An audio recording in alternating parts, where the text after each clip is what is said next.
السلام عليكم ورحمة الله وبركاته، متابعي قناة قلب التالتة شمال. نهائي بطولة أفريقيا اللي كانت من سنتين واللي خسر فيها منتخب مصر أمام المنتخب السنغالي بنتيجة 4 أهداف مقابل هدفين بركلات الترجيح بعد نهاية الوقتين الأصلي والإضافي بالتعادل السلبي. وفشل منتخب مصر في التتويج باللقب الثامن في تاريخه، لكنه يفضل الأكثر تتويجا بالبطولة بين منتخبات القارة السمراء ب7 ألقاب.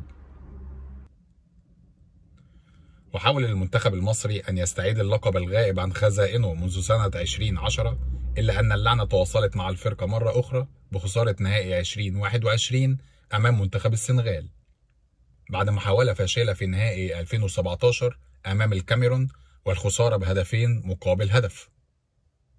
وصل المنتخب المصري إلى نهائي كأس أفريقيا 2021 بأقل عدد من الأهداف.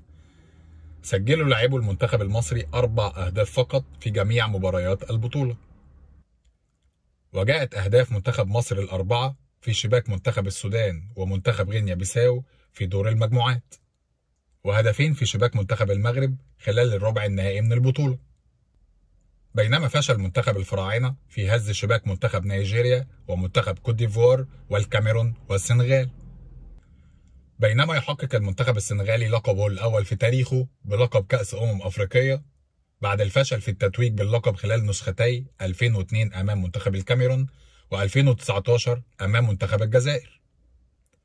ويظل المنتخب المصري يتصدر قائمة أكثر المنتخبات المتوجة بالبطولة برصيد 7 ألقاب، يليه المنتخب الكاميروني برصيد 5 ألقاب. وأخيرا يعود منتخب مصر لمطاردة حلم تحقيق اللقب الثامن من كأس أفريقيا حين يشارك في نسخة عام 2023 المقررة حاليا في كوت ديفوار.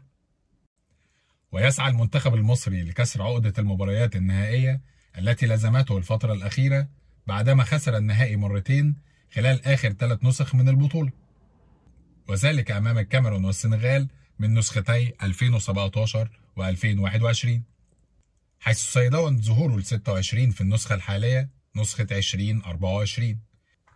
كل التوفيق إن شاء الله لمنتخب مصر والعودة بالبطولة الثامنة في تاريخ المنتخب المصري. السلام عليكم ورحمة الله وبركاته. لو عجبك الفيديو اعمل لايك واشترك في القناة ليصلك كل جديد.